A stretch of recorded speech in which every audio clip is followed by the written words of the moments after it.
For them to go after the UN ambassador, who had nothing to do with Benghazi, and was simply making a presentation based on intelligence that she had received, and to smirch her reputation is outrageous. She made an appearance at the request of the White House, in which she gave her best understanding of the intelligence that had been provided to her. If Senator McCain and Senator Graham and others want to go after somebody, they should go after me. And I'm happy to have that discussion with them. Earlier today, Republican Senator John McCain joined Lindsey Graham and Kelly Ayotte in vowing to stop Rice's potential nomination as Secretary of State.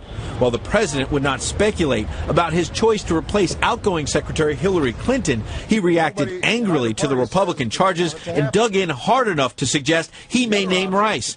Yet when pressed by Fox News on his own role in reacting to the terror attack, the president did not directly answer questions raised by some relatives of the 4 Americans killed in Benghazi about whether he did enough to save their lives. I would like for you to address the families if you can.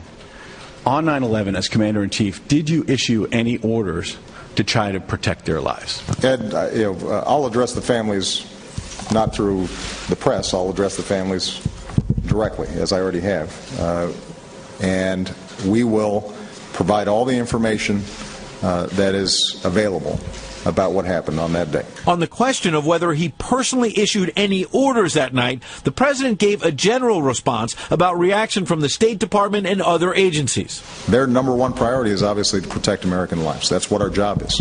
I can tell you that immediately upon finding out that our folks were in danger, that my orders to my national security team were do whatever we need to do to make sure they're safe. So the administration floating Susan Rice, the UN ambassador, as a potential to replace Hillary Clinton.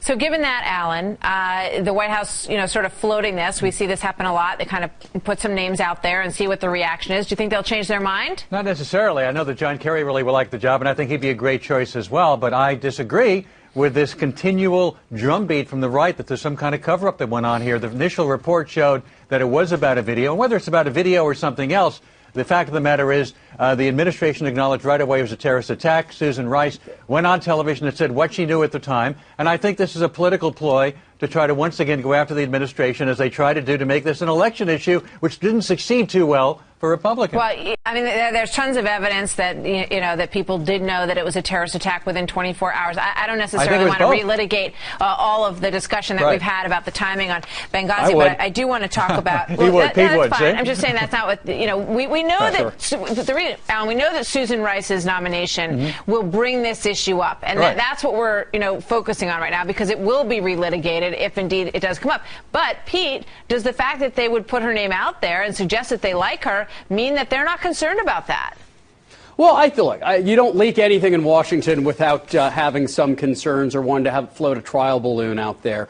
After being elected in 2008 and solely focusing on Obamacare. The aisle. However, let's not forget, Pete, it sounds like you are trying to relitigate the election, saying that Obama did nothing but Obamacare, which is not true. Let's move forward and realize to the victor go the spoils. Unfortunately, Alan, you didn't win the election, there are no so let's move spoils forward with a dead ambassador in Libya. And wait a minute, we do need to get to the bottom of that, It's Susan Alan. Rice's fault that there's a dead ambassador? It's Barack Obama's Alan, we need fault? to get to the bottom of it. Well, of course not. You're arguing what we argued a month ago. Let's move forward. Alan, Look, there's been no results of an investigation. Regardless of what we say here today, there's testimony being given right now on this issue, which obviously is a very hot issue and remains so.